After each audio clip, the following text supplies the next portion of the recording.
നമസ്കാരം. Raf talks മലയാളത്തിലേക്ക് ഏവർക്കും സ്വാഗതം. കേരള ബ്ലാസ്റ്റേഴ്സിൻ്റെ അടുത്ത എതിരാളികൾ ചെന്നൈയിൻ FC ആണ്. ബ്ലാസ്റ്റേഴ്സ് ഇപ്പോൾ മോശം പ്രകടനമാണ് നടത്തിക്കൊണ്ടിരിക്കുന്നത്. 8 മത്സരങ്ങൾ കളിച്ചിട്ട് 2 മത്സരങ്ങളിൽ മാത്രമാണ് വിജയിക്കാൻ കഴിഞ്ഞിട്ടുള്ളത്.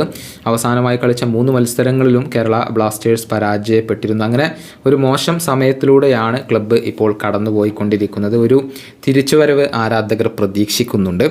ഏതായാലും തൻ്റെ പുതിയ അഭിമുഖത്തിൽ ഇതുമായി ബന്ധപ്പെട്ടുകൊണ്ട് ബ്ലാസ്റ്റേഴ്സിൻ്റെ സൂപ്പർ താരമായ നോവ സദോയി ചില കാര്യങ്ങളൊക്കെ പറഞ്ഞിട്ടുണ്ട്. അതായത് ബ്ലാസ്റ്റേഴ്സിന് തിരിച്ചു വരാൻ കഴിയും എന്നാണ് അദ്ദേഹം ഇപ്പോൾ പറഞ്ഞിട്ടുള്ളത്. അതിന് ആരാധകരുടെ ഒരു സപ്പോർട്ട് കൂടി അദ്ദേഹം ആവശ്യപ്പെടുന്നുണ്ട്.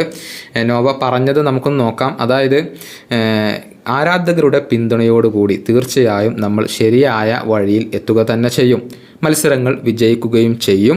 അതുപോലെ തന്നെ എടുത്തു പറയേണ്ട ഒരു കാര്യം, അദ്ദേഹം തൻ്റെ ആ ഒരു ഹംഗ്രിയെക്കുറിച്ച് പറഞ്ഞിട്ടുണ്ട്.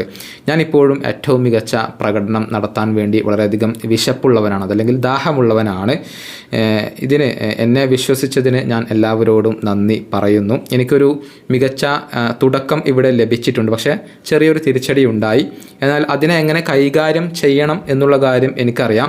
ഞാൻ ഈ ഒരു തിരിച്ചു വരാൻ വേണ്ടിയും മികച്ച പ്രകടനം നടത്താൻ വേണ്ടിയും വളരെയധികം ഹംഗ്രി ഉള്ളവനാണ്. അതുപോലെ തന്നെ ഏറ്റവും മികച്ച പ്രകടനം ഇതുവരെ വന്നിട്ടില്ല, അത് പുറത്തു വരും എന്നാണ് ഞാനിപ്പോൾ പ്രതീക്ഷിക്കുന്നത്.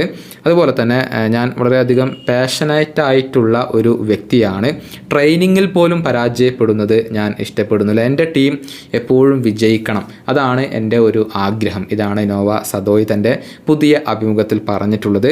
ഈ വാക്കുകൾ ഒക്കെ തന്നെയും ആരാധകർക്ക് വളരെയധികം ഒരു സന്തോഷം നൽകുന്ന കാര്യമാണ്. നോവ ഇതുവരെ മികച്ച പ്രകടനമാണ് നടത്തിയിട്ടുള്ളത്, പക്ഷേ അതിനേക്കാൾ കൂടുതൽ മികച്ച ഒരു പ്രകടനം നമുക്കിപ്പോൾ അദ്ദേഹത്തിൽ നിന്നും പ്രതീക്ഷിക്കാം. ഈ വീഡിയോയുടെ അവസാനിപ്പിക്കുന്നു. ഫുട്ബോൾ ലോകത്തെ കൂടുതൽ വിശേഷങ്ങളുമായി റാഫ് ടോക്സ് കൊണ്ടുവെത്താം.